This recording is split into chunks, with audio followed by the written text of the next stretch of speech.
Hai, saya Reskiani Mas Bakar. Salam sejahtera buat kita semua. Hari ini kita akan membahas hal yang sangat penting dalam sebuah proses penelitian, yaitu instrumen penelitian, validasi, dan teknik pengumpulan data dalam penelitian kuantitatif.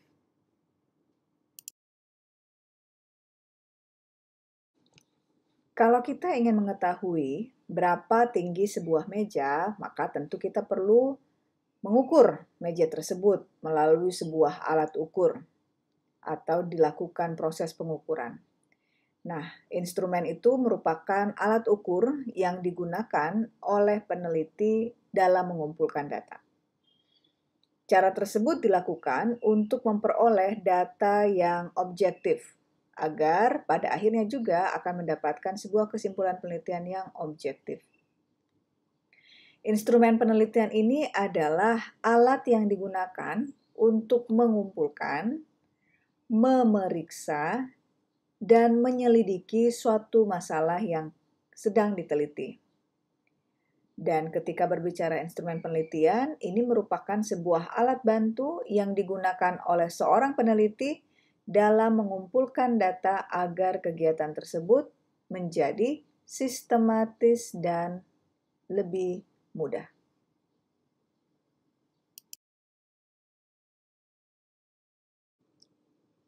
Instrumen penelitian digunakan untuk memperoleh data yang akurat sehingga hasil penelitian itu dapat dipertanggungjawabkan. Ketika kita berbicara tentang data penelitian, maka dapat bersumber dari data primer dan data sekunder. Data primer merupakan sumber data penelitian yang diperoleh langsung dari sumber asli atau tidak melalui media perantara.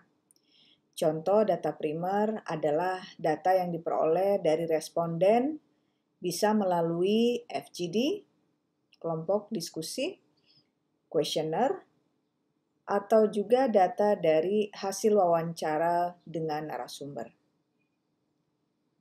Lalu data sekunder adalah data penelitian yang diperoleh oleh peneliti secara tidak langsung melalui media perantara. Media perantara di sini dimaksudkan diperoleh dan dicatat oleh pihak lain. Contoh dari data sekunder misalnya catatan atau dokumentasi perusahaan berupa absensi, gaji, laporan, data yang diperoleh dari majalah, dan lain sebagainya. Itu merupakan data sekunder.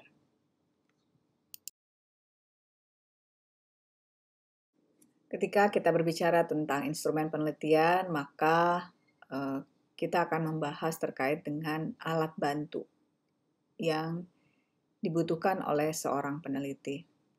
Nah, di pertemuan sebelumnya kita sudah membahas ada beberapa macam pengukuran dalam bidang psikologi, ada self-report, ada perilaku atau behavior, dan juga bisa melalui pengukuran fisiologis.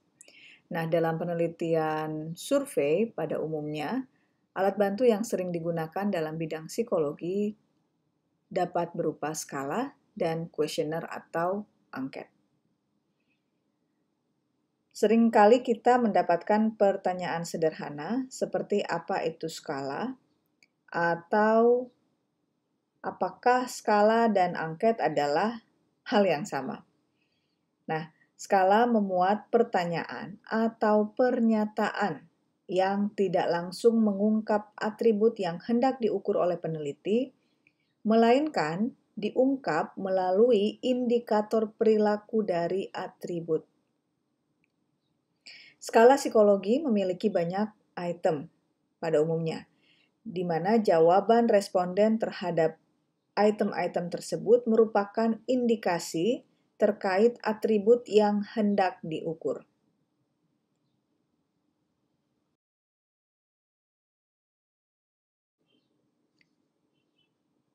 Di slide sebelumnya sudah dikemukakan bahwa skala memuat pertanyaan atau pernyataan yang tidak langsung mengungkap atribut yang hendak diukur, tetapi menggunakan indikator perilaku dari atribut tersebut. Nah, pada slide berikut ini Perbedaan antara skala dan angket adalah sebagai berikut. Di dalam skala, pada umumnya data itu berupa deskripsi mengenai aspek kepribadian, sedangkan di angket adalah data faktual. Oleh karena di angket adalah data faktual, maka pertanyaannya pertanyaan yang langsung terarah. Tetapi kalau pada skala, responden tidak menyadari pertanyaan yang diajukan ini adalah pertanyaan atau pernyataan yang mengungkapkan jawaban yang tidak secara langsung menggambarkan keadaan subjek. Ini adalah bentuk-bentuk pertanyaan atau item pernyataan di dalam skala. Lalu kemudian, karena pertanyaan atau pernyataan diungkap tidak secara langsung, maka responden itu tidak menyadari arah jawaban yang dikehendaki di dalam skala. Karena sekali lagi, pertanyaan atau pernyataannya itu tidak secara langsung mengungkap atribut yang hendak diukur. Sedangkan pada angket, karena pertanyaannya langsung dan terarah, maka tentu responden tahu informasi apa yang sedang dikehendaki. Di dalam jenis data, pada umumnya skala menggunakan scaling, scale, dan pada angket adalah klasifikasi atau coding. Validitas dan reliabilitas di skala ini tentu harus memenuhi syarat dalam psikometri dan harus sesuai dengan atribut di dalam yang terungkap dalam pertanyaan atau pernyataan. Sedangkan angket, setelah hasilnya diperoleh, setelah jawaban responden telah ada, maka tidak perlu diuji. Selama tujuannya jelas dan informasinya lengkap, tidak perlu reliable secara psikometrik.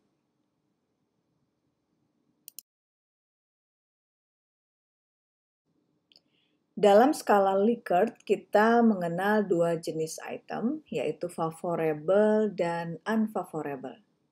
Nah, item favorable ini mendukung konstruk yang hendak diukur, sementara item yang unfavorable merupakan pernyataan yang opposite atau kebalikan dari item favorable.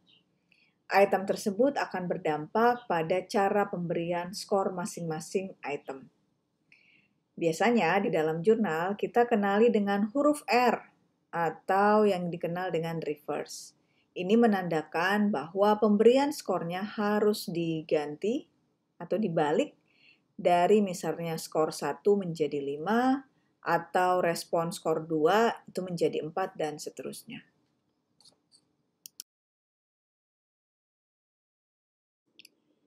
Jadi, tujuan pembuatan item favorable dan unfavorable adalah untuk menghindari bias berupa stereotype respon. Selain itu juga, favorable dan unfavorable dibuat dalam sebuah skala adalah untuk menghindari ada kecenderungan responden memberikan tanggapan yang mekanis, yaitu semuanya ditulis setuju, dijawab setuju, atau misalnya selalu tidak setuju. Di slide berikut ini merupakan contoh untuk variabel kepuasan kerja. Nah, seperti apa model dari item pernyataan favorable-nya. Saya nyaman bekerja di perusahaan ini dan akan tetap di sini sampai masa pensiun. Jadi, favorable sekali lagi, seperti yang dikemukakan sebelumnya, bahwa untuk mendukung konstruk yang hendak diukur. Ya. Nah, yang non-favorable atau opposite-nya, contoh itemnya misalnya, saya merasa risih dan bosan bekerja di perusahaan ini, dan jika ada kesempatan, saya akan resign. Lalu bagaimana penscoringnya? Cara pemberian skor pada skala Likert biasanya kan 1-5. Ya, jadi kalau dia favorable mulai dari sangat tidak setuju pada umumnya ya, sampai sangat sesuai. Atau bisa dalam bentuk respon intensitas ya. Misalnya selalu sampai tidak sama sekali, tidak pernah sama sekali. Nah, favorable itu bergerak dari yang paling kecil, yang sangat tidak sesuai karena tidak mendukung, ya sampai 5 yang sangat sesuai. Nah, ketika item itu berupa item unfavorable, maka tentu pemberian skornya dibalik ya, atau yang saya sebut dengan reverse. Atribut psikologi merupakan konsep teoretik yang tidak dapat diukur secara langsung, seperti pada slide sebelumnya yang saya telah sampaikan. Dan setiap atribut memiliki lebih dari satu teori, maka perlu dipilih teori mana yang paling sesuai dengan tujuan pembuatan alat ukur. Pemahaman terhadap konsep teoretik sangat penting, sehingga dalam memahami konsep teoretik perlu dilakukan dengan ahli di bidang yang berkaitan dengan konsep yang akan digunakan.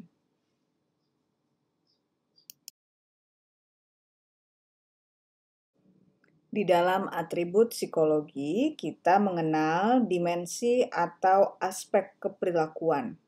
Ini merupakan penguraian atau breakdown dari konstruk menjadi konsep keperilakuan yang lebih konkret untuk menggambarkan ciri orang yang memiliki atribut yang hendak diukur. Itu yang disebut dengan indikator perilaku. Jadi, penyusunan alat ukur psikologi diawali dengan penetapan konstruk atau variabel, lalu konstruk tersebut harus dijelaskan dengan jelas, apa definisinya dan lain sebagainya. Kemudian peneliti memastikan bahwa ia memiliki perbedaan dengan konstruk-konstruk yang lain. Ini yang tadi disebut dengan begitu banyak teori yang tidak hanya satu teori itu adalah satu atribut. Jadi banyak teori-teori, nah di mana konsep teoretik ini dimanifestasikan pada aspek-aspek dan dari aspek diturunkan menjadi indikator perilaku. Indikator perilaku ini yang menjadi dasar dalam kita menuliskan item, dalam membuat item. Nah, item yang sudah dibuat nantinya itu harus direview oleh peneliti sendiri, boleh juga oleh second reader atau rekan sebaya, ahli pada konstruk tersebut, ahli tata bahasa, ataupun responden yang karakteristiknya akan sama pada responden penelitian kita untuk memastikan bahwa item tersebut memang mengungkap hal yang hendak diukur.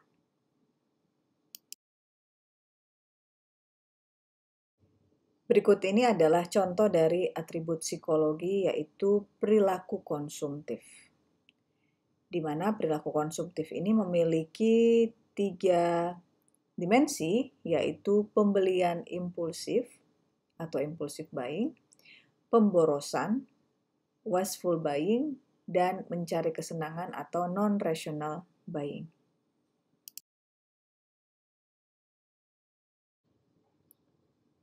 Jadi, perilaku konsumtif ini adalah atribut yang kemudian turun ke bawah adalah aspek atau dimensi berupa perilaku impulsif, pemborosan, dan mencari kesenangan. Dari aspek atau dimensi ini lalu kemudian turunkan lagi menjadi indikator perilaku. Indikator perilaku seperti pembelian impulsif ini adalah keinginan sesaat tanpa pertimbangan. Pada aspek pemborosan, tidak hemat, mengikuti tren, itu merupakan indikator perilaku, dan pada aspek mencari kesenangan adalah mengalami perasaan senang dan mencari kepuasan sebagai indikator perilaku. Nah, dari indikator perilaku yang ada di bawah ini, kotak-kotak yang ada di bawah ini, kemudian peneliti membuat item-item pertanyaan.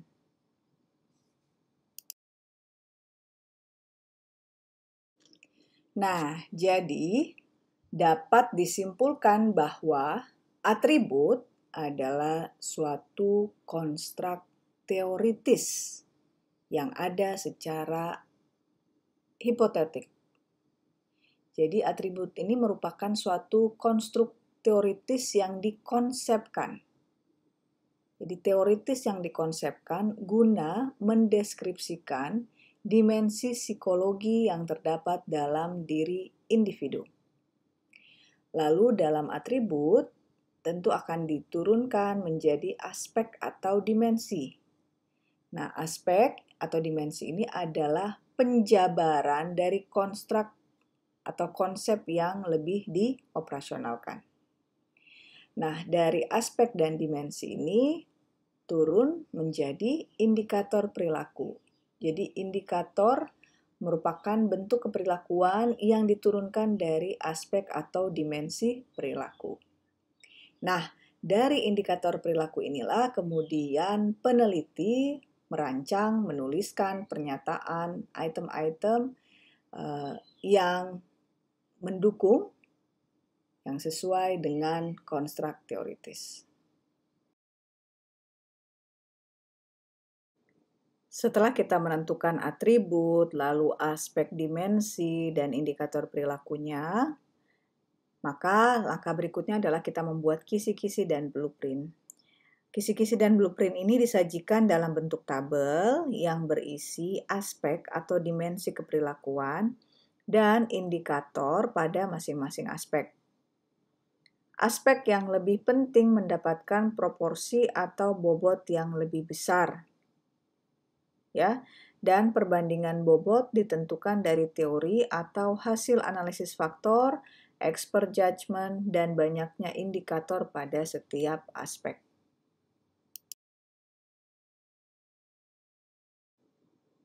Nah, berikut ini adalah contoh-contoh kisi-kisi dan blueprint yang memuat aspek, indikator, serta bobot di setiap aspek. Aspeknya tadi adalah pembelian impulsif buying. Indikatornya adalah keinginan sesaat tanpa pertimbangan. Ya. Lalu kemudian yang menjadi fokus kita, bobotnya mau diberikan bobot berapa?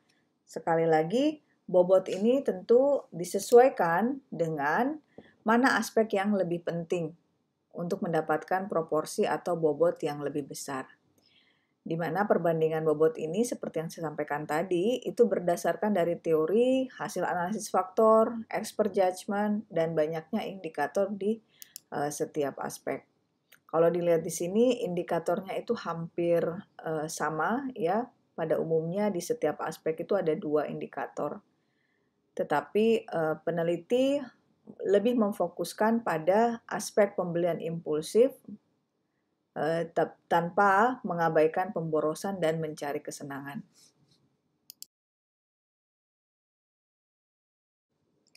Nah, validitas merupakan sejauh mana item-item skala tersebut mencangkup konsep yang hendak diukur dan relevan dengan tujuan penelitian.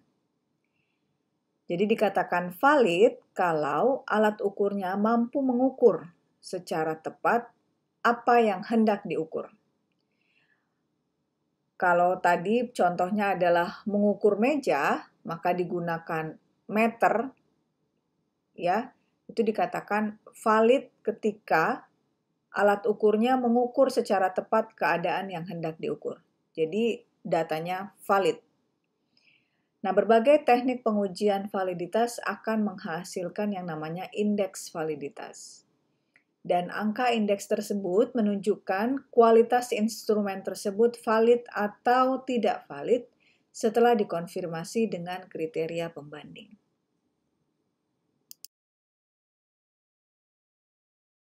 Validitas terdiri dari 2, yaitu validitas isi, content validity, dan validitas konstruk atau disebut dengan construct validity. Apa itu validitas isi atau content validity? Adalah sejauh mana alat ukur dalam skala relevan atau sesuai dengan indikator dan merupakan representasi dari konstruk teoritik yang hendak diukur dan dinilai layak oleh penilai yang kompeten atau expert judgment. Sedangkan pada validitas konstruk mengandung arti bahwa suatu alat ukur dinyatakan valid apabila telah sesuai dengan konstruk teoritis. Ini merupakan contoh dari tabel, ya, tabel alat ukur. Di sebelah paling kiri ini adalah dimulai dengan aspek. Jadi tabel ini adalah alat ukur skala untuk perilaku konsumtif. Jadi aspeknya berupa pembelian impulsif, pemborosan, dan mencari kesenangan. Itu aspek. Aspek dari atribut yaitu konsumtif. Nah, diturunkan dari atribut menjadi aspek, lalu dari masing-masing aspek ini tentu akan di breakdown lagi menjadi indikator perilaku. Nah, indikator perilaku di sini seperti yang tadi disampaikan di slide sebelumnya, ada namanya keinginan sesaat tanpa pertimbangan. Dari indikator perilaku inilah yang kemudian peneliti menentukan item-item apa yang menggambarkan, mendeskripsikan indikator perilaku tersebut. Dan juga peneliti merancang apakah item tersebut adalah favorable ataukah unfavorable.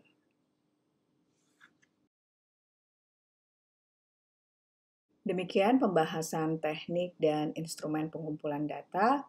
Ini adalah referensi yang bisa digunakan sebagai bacaan lanjutan untuk memahami materi ini lebih dalam. Terima kasih.